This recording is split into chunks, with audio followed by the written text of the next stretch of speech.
good to see you. Thank you so much for spending some time with us here on Leading Edge. I'm Jeff Smith. Coming up, what's your retirement looking like after this year? What about that savings account? Can December be our saving grace? And what about 2024, an election year at that? What should we expect? We'll talk about that. But first, the Biden administration wants 50% of all new vehicle sales electric by the year 2030. That's essentially 6 years away and a tough pill to swallow for thousands of dealers across the country who aren't sold on the tech, the mandate, or the future of the industry. This week, I spoke with the president of the Ohio Auto Dealers Association, Zach Doran. So, Zach, let's start off. Let's go back a little bit. And obviously, the 6-week strike between the UAW and the Big Three. And let's Monday morning quarterback what we experienced there, what we saw. What was the overall impact on dealers you saw around the state of Ohio? Yeah, I think you saw a few things. Number one, you saw one of the benefits of the franchise system. So you saw a number of dealers that obviously had been in touch with their manufacturers. They knew that this was going to be an issue, and I haven't talked to any dealers that didn't load up on parts and take more inventory than they normally would in order to take care of their customer base. Kind of being proactive, huh? Exactly. So especially the fast moving parts, dealers understood that when these strikes take place, that obviously the plants that make parts start to shut down. They're not able to get what they need. They're not able to help their customers as a result. So they loaded up on their parts inventory in order to continue to be able to service those vehicles and, for the collision centers to be able to take care of, the folks who hit deer and all those kinds of things and get in accidents. So you saw a lot of that. You also saw the inventory levels, drop a little bit. They had begun to recover, and they kind of subsided a little bit. That was a little more maybe franchise specific. Different manufacturers and different franchisors, I should say. Dealers have been impacted differently as it relates to how much inventory they have on the ground, and so especially if you were one of the Big Three. Or one of the, that's referred to as the Big Three. Those folks were adversely impacted as it relates to their parts inventory, especially. But a lot of them, tried to compensate for that before things really got ramped up. And I was going to say, Zach, too, this all obviously coming on the back end of going through the pandemic, the supply chain issues. I mean, there had to have been moments you're just sitting there going, my goodness, what else do we have to put up with at this? Yeah, it's been a very unique time the last few years for dealers, whether it's used car inventory or parts or new car inventory, and it's we've seen things in the last 3 years that we haven't seen in the last 20 years. So, but our members are adapting and responding, and they're hanging in there. So, Zach, I wanted to talk to you a little bit. We kind of exchanged emails through the course of the week, but I wanted to talk to you a little bit about what we saw earlier in the week as we move forward, what it means. 4,000 dealers across the U.S. signing on a letter saying they are asking, they are begging, they are pleading for the Biden administration to pause on this push for EVs. And as you go back, and just to bring people up to speed, we're talking about an administration that is looking to be 50% EV sales by 2030, which you look, I mean, that's not a whole heck of a lot of time that we're talking about right here. And Zach, I was also going through just individual car makers, and 2030 is kind of a benchmark. I think a few of the Big Three, maybe Chevy, looking at 2035 for implementing this. But from an OADA standpoint, how realistic is this? And we've heard from dealers, they're not happy with it, even up here in the Toledo area. Yeah, it's not realistic. That's the short answer.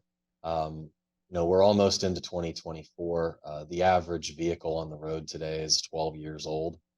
And in Ohio, our market share of battery electric vehicles is somewhere between 2 and 3%. So the leaps and bounds that need to happen are just, the timing doesn't make sense. And there's a host of reasons for that. But, I think what Let me ask you real quick. Is there a good time? Because obviously it's going to take time, right? Potentially, yeah, there is potentially a good time, but it needs to be consumer led. And, that's what I think you heard our dealers across the country telling the Biden administration, and it's a similar talk track and a similar effort to the way that we've operated and the way that our National Auto Dealers Association has operated um, in trying to push back and saying, look, guys, too far, too fast right now. The consumer demand is not there. Certainly, there was a line of some early adopters that loved that technology. We're the letter that in particular that you're referencing is very positive towards EVs. It's we've got, I think as of 2025 there'll be north of 140 different electric vehicle models made by traditional automakers across the country. So it's not a supply issue, but what those dealers are saying is, hey, we can't let government mandates tell people what they have to drive. And for folks that drive pickup trucks, they're concerned about towing, and for folks that want to drive to Disney World, they're concerned about how they're going to make that trip when they have to stop for a significant period of time. There's infrastructure concerns. Consumers in hot and cold climates are seeing, the reduction of the mileage that they can get out of a fully electric charge, and so there Bring are our inherent exact concerns just to there. bring our viewers up to speed, does it cost more for Ohio dealers to have EVs on their lots? They have to provide, I'm sure, the training as far as the garages are concerned and the technicians who are working on these vehicles. They do, and dealers are very accustomed to responding to the requirements that they need in order to sell and service vehicles. That's nothing new. That's been happening for a long time. Um, and so, they're ready on their end. But the dealer's job when a consumer shows up at the dealership is to them help sell them a vehicle that they want and that they need and that fits their needs and their lifestyles and their budget. And right now, as a whole, electric vehicles are significantly more expensive, and they're not checking the boxes that consumers want to have checked when they go in to purchase a vehicle. And as a result, it's just, the demand right now is not there. And that's why you saw the letter come out that just said, hey, look, we're in touch with the customer. We talk to these people every day. We're going too far and a little too fast right now. And we've got to slow these mandates down so that we don't all end up trying to jam vehicles on our consumers that they don't want. And that's not good for anyone. Zach, we got about a minute left in our interview. Once again, Zach Doran from the Ohio Automobile Dealers Association joining us here on Leading Edge. Zach, we kind of got the gist from dealers here locally, just saying that when they bring these cars in, they're sitting. Is that happening around the state as well? It is. Yeah, it is. The average day supply is basically double that of the internal combustion engine vehicles nationwide. And so that's sort of the measurement that we use to determine, hey, are these moving, or are they, But they but I sitting? do but I do want to point out as well, there has been significant investment from GM specifically here in Toledo outfitting its propulsion systems plant. And that equals jobs. And I mean that has been something. But I think what I'm hearing from you is just that's trying to speed up a process that just can't be sped up right now. Yeah, I think there's just a number of things that have to happen in order for the supply, the gap between the supply and the consumer demand to shrink, and that's what we need to have. Zach Doran there joining us. We do need to mention, locally speaking, GM has already pumped millions, as I said, millions upon millions into plants in Defiance and Toledo, committing to turning away from the internal combustion engines and focusing on that EV technology. In addition, battery plants and technology were parts of the UAW's contract with the Big Three just weeks ago. Once again, showing there may be continued push from the companies and the unions and pull from the dealerships and the customers. We'll be back right after this. Welcome back here on Leading Edge. My name's Jeff Smith once again. How's your 2023 been financially? The Fed has tried so many things to try to get inflation under control, raising interest rates time and time again. So while that may be great news for savings accounts, not so good for other elements of the economy. So glad to have my friend Alan Lance joining me here this week. It's been a while since we've been able to do this, sit down and have a conversation. But I wanted to have you in just to kind of, I guess, Monday morning quarterback what we've gone through in 2023. And before we came out from the commercial, I said, Alan, 2023 going into it was going to be what?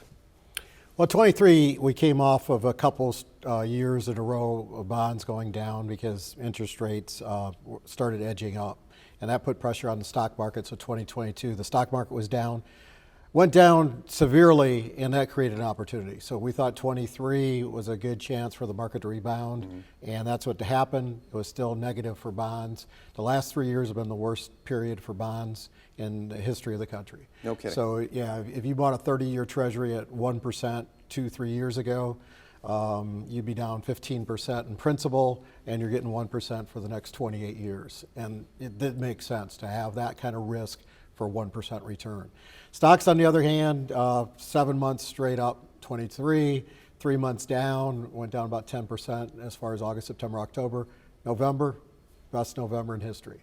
So it made up those 3 months of losses. We're back to where we were at the highs in July. What does that say? Obviously, sitting here now in December, and I don't know what ebbs and flows we're dealing with. We could very easily end on a down note, but what's your kind of pulse taking on what I guess investors are thinking? Yeah, the whole key is interest rates. Interest rates have gone down. They started the month of November around 5% on a 10-year. They're 4.25% now. If you noticed, energy prices have gone down, so that gives the consumer more money. It's almost like a tax break. And those have been the positive catalysts for the stock market. So again, it flows, ebbs and flows, and goes to extremes. So I think, if we continue to go up in December, Jeff, we're borrowing from 2024 gains.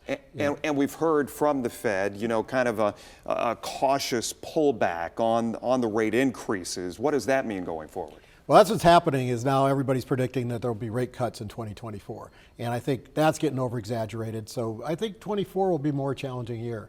And you're going to have these ebbs and flows. And if the market continues to go up, we would lessen risk and reduce exposure.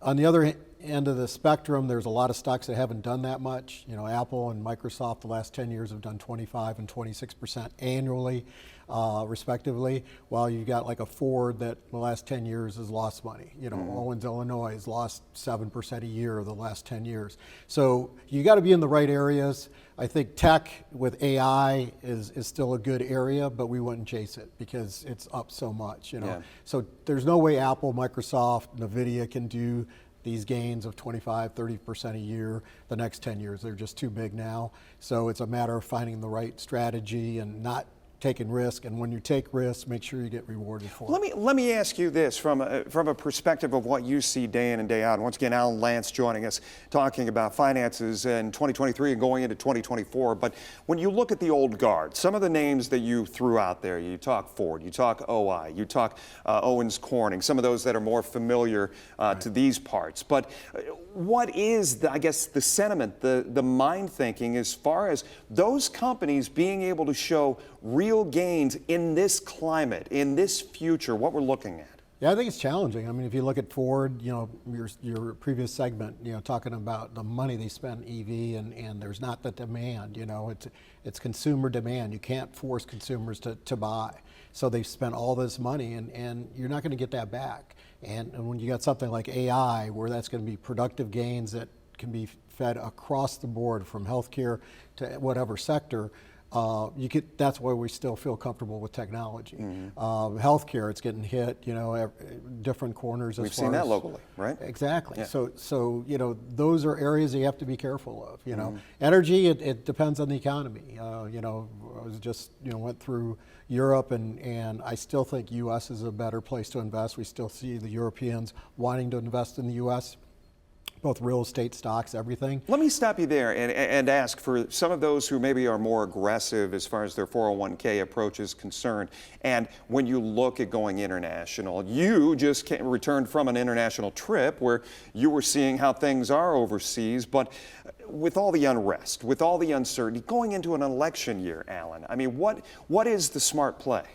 Yeah, I think there's a lot of risk internationally. Even though it's underperformed for 10 years, I still think U.S., because of that technology advantage, if you look at Europe, they're so dependent on others for energy, and us being free of that burden, I think, U.S. is still a better place and lower risk.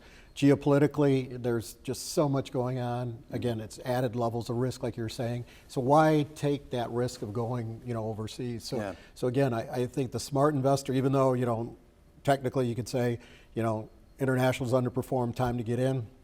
I still think it's too early, and that's why we made that trip, just to confirm what we thought initially. So. I hate to use this phrasing, but do you take stock in seeing companies like Intel doing what it's doing down in the central part of the state? Yeah, I mean, Intel's starting to recover. They've had some lean years, and they're doing the right things. But is it another Ford factor where you see investment? Will there be that return? Well, we haven't invested in Intel because of that reason, because again, it's risk. They have to execute to really pay off. I'd rather have a company that's executing already and then has other verticals to expand to, so that growth is there. With Intel, you're betting on that the new management will execute, and that's part of that. Yeah. The game of risk in stocks. While I had you here today, I also wanted to take a moment, and once again, we invite everybody, if you miss any part of this, check out the podcast. It's available. You can listen to it in your car. Alan, you can listen to it afterwards. But talk a little bit about 24, and as we head into a general election year. I know over the years we've talked about how this creates concern sometimes, how it creates excitement. Yeah, I think we're going to have volatility into 2024, not only geopolitically, but, politically, U.S., on a domestic front. So take advantage would be my advice of that volatility. So if the market continues to go up, reduce your risk, build some cash up so you can buy when you have those periods. Same thing, the market goes down, interest rates aren't going to go down as much as what people thought as we go into 2024, which I think will happen because I think they're still worried about inflation, and the market takes a hit. Then selectively buy those companies that are industry leaders that show yearly gains income-wise with their dividend increases, so that you're not relying just on the stock market, but you're getting some income if the market doesn't do as well as it did in 2023. Final question. We have these stories every single day here on the set, and we talk about this faction's telling us the economy is back. This faction's telling us it's not back. How do you glean any of that? It's very difficult. You got to maneuver here a fine line with the Fed, not increasing interest rates enough to push us into the economy. So it's called a soft landing. It's very seldom as far as landed that way. But I think there's a chance. And I think if it is, it's AI and these other areas that are going to lead us. So we don't fall into a deep recession. Alan Lance, good to see you again, my friend. Likewise. Thanks for coming on. We appreciate it. We'll be back right after this.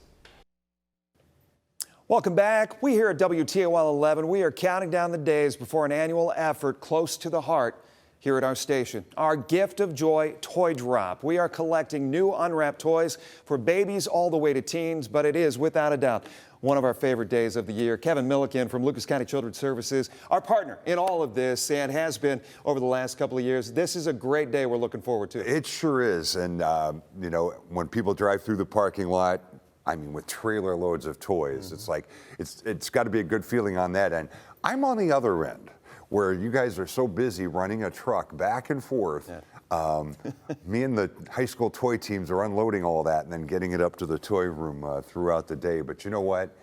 It is an exhausting day, but it's a good time. Yeah. Let's bring people up to speed, if they don't know already, just the effort that exists and where these toys are going and why they are so needed. We will serve 2,000, maybe a little bit more children this year. It's within up, the system. Yes, it's up slightly from last year at this time. And so with the need being greater, the need for the toys are being greater. Our mission really is to give kids in foster and kinship care as normal a childhood as we can. And with your help and with your sponsors' help and everybody that pitches in, the holidays are the one time where we can make it the most normal we possibly can. Yeah. Will we have some extra toys? Probably, but those become birthday presents throughout the year, again, to help a child celebrate a birthday that without that, would they get it? Yeah. Each and every year, and I know it's one of the, there are emotions when you're standing out in our parking lot, seeing just people who may stop in, may roll down their window, and they may have 2 or 3 things to hand us. Now, don't get me wrong, there are those who bring 50 to Right, 100 right. things to hand us, but it's the 2 and 3 that maybe don't get talked about as much. Sure. But And are they- so impactful And you in know what what? we're trying to do. People's ability to give, you know. There are the old biblical stories with, you know, somebody who's the equivalent of a millionaire gives 10% of his wealth. Is he worth more than somebody who gave their last penny? Exactly. Absolutely not. And it means a lot to those people. And some of those people have stories to tell. A lot of times when I get a phone call But why, right. Yeah, when somebody wants to do a drive, I'll give you a great example. We had a young man call us from BW3. He was an assistant manager a couple years ago, and they got involved. He's a former foster kid. That's 6 degrees of separation, if you will, in almost every phone call that we get. Sure. What has stood out to you over the last couple of years? Maybe something that comes to mind. The generosity of Northwest Ohio, bar none. Yeah. We're the type of community that we're not looking necessarily for the tax write-off or the humble brag on social media. This is the type of community that if they see a cause in a convenience store with a collection jar, they're going to reach in their pocket and drop a 20 in it and not think a darn thing about it. Kevin, I want to share the details. Remember, you can help the Gift of Joy Toy Drop. It is Thursday, coming up on Thursday from 6 a.m. to 6 p.m. And go to WTOL.com for more information. Kevin, thank you so much. Thank you. Appreciate the opportunity. Look forward to it. We'll be back. Once again, so appreciate you spending some time with us. If you missed any part of our interview, you can check it out on our WTOL 11 YouTube page and also where you get your podcast. Check it out. Leading Edge for this week.